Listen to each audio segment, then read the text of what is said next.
అబ్బచ్చా. చూసారా చూసారా సార్ ఆ పురుష అహంకారం. Order order. అహంకారం కాదు సార్, అవమానం తట్టుకోలేని ఆవేదన సార్. మగాడు పుట్టగానే వారసుడు పుట్టాడని సంబరాలు చేసుకుంటారు, కానీ ఆ వారసుడు పడే కష్టాలేంటో తెలియదు సార్. తన అక్కలకి చెల్లెలకి పక్క పిన్నులు బొట్టు బిల్లలు తెచ్చిస్తాడు సార్. ట్యూషన్ కి స్కూల్ కి కాలేజీకి వాళ్ళతో వెళ్లి బాడీగార్డ్ గా ఉంటాడు సార్. ఆన్లైన్ లో సినిమా టికెట్లు బుక్ చేసి ఇంటర్వెల్లో పాప్కార్న్ తెచ్చిచ్చేవాడే మేడం మగాడంటే. ఎక్కడో పుట్టి ఎక్కడో పెరిగిన ఓ స్త్రీమూర్తి అన్యాయం కాకూడదని తనకిష్టం లేకపోయినా తన వాళ్ళ ఇష్టం కోసం తనను పెళ్లి చేసుకుని కొత్త జీవితాన్ని ఇచ్చేది కూడా ఈ మగాడే మేడం. అది రాజా. ఇంట్లో వాళ్ళందరికీ పట్టు చీరలు పంచి తన ఒంటి కోసం 2 కాటన్ చొక్కాలు దండం మీద చూసుకొని మురుకుతాడు సార్. కిలోల కొద్ది బంగారం ఆ స్త్రీమూర్తులకిచ్చి తన పంచకున్న బంగారపు అంచులు చూసుకొని అదే బంగారం అనుకొని మురిసిపోతాడు సార్ ఈ మగాడు. ఇంట్లో వాళ్ళ దృష్టిలో ఒక బేవర్స్ గా, బేకూఫ్ గా, బద్మాష్ గా సహస్రనామాలతో పిలిపించుకుంటూ తప్పు చేయకపోయినా తప్పులన్నీ తన మీద వేసుకొని చెప్పులు అరిగేలా కుటుంబం కోసం కష్టపడతాడు సార్. పెళ్ళాం మాటకెదురు మాట్లాడలేక, తిట్టినా కొట్టినా బయట ప్రపంచానికి చెప్పుకోలేక ఇంత మందు వేసుకొని మూలల కుక్కిల పేరులా పడింటాడు సార్ మగాడు. భార్యకు నచ్చిన సీరియల్స్ చూపించడం కోసం తనకిష్టమైన క్రికెట్ వార్తల్ని వదిలేస్తాడు మేడం.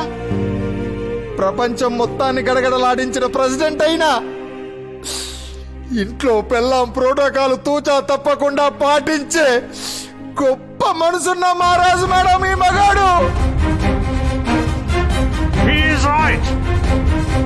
ఒక అన్నగా, తమ్ముడిగా, తండ్రిగా, తాతగా, బావగా, బామ్మర్దిగా, మామగా రకరకాల రూపాల్లో అవతరించిన విష్ణుమూర్తి 11వ అవతారమే మేడం ఈ మగాడు. సబ్బాష్ రాజా. సార్ ఈ మగాన్ని తప్పుగా చూడొద్దని చెప్పండి సార్. ఎక్కడో 5 మగాళ్ళు చేసిన తప్పును 95% మగాళ్ళ మీద నెట్టేసి మగజాతి మొత్తాన్ని దోషులుగా చూస్తున్నారు సార్. ఆ 90% మగాళ్ళు పడే కష్టం గురించి మేడంకేం తెలుసు సార్.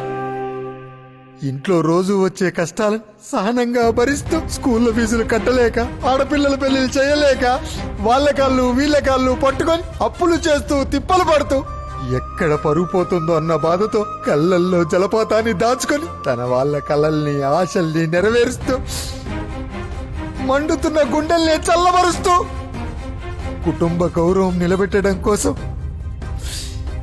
మగాడు ఒంటరి పోరాటం చేస్తూ అనుక్షణం చస్తూ బతుకుతూ సైనికుల్లా నిలబడేవాడే సార్ ఈ మగాడు. ఈ మగాడు. Any question?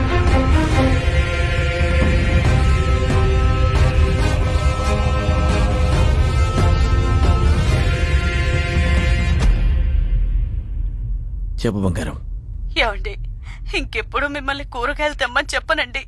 మీ గొప్పతనం తెలిసిందండి. క్యాలీఫ్లవర్ నా కళ్ళు తెరిపించాడు. మీరు త్వరగా ఇంటికొస్తే మీ పాద పూజ చేసుకుంటానండి. ఓకే.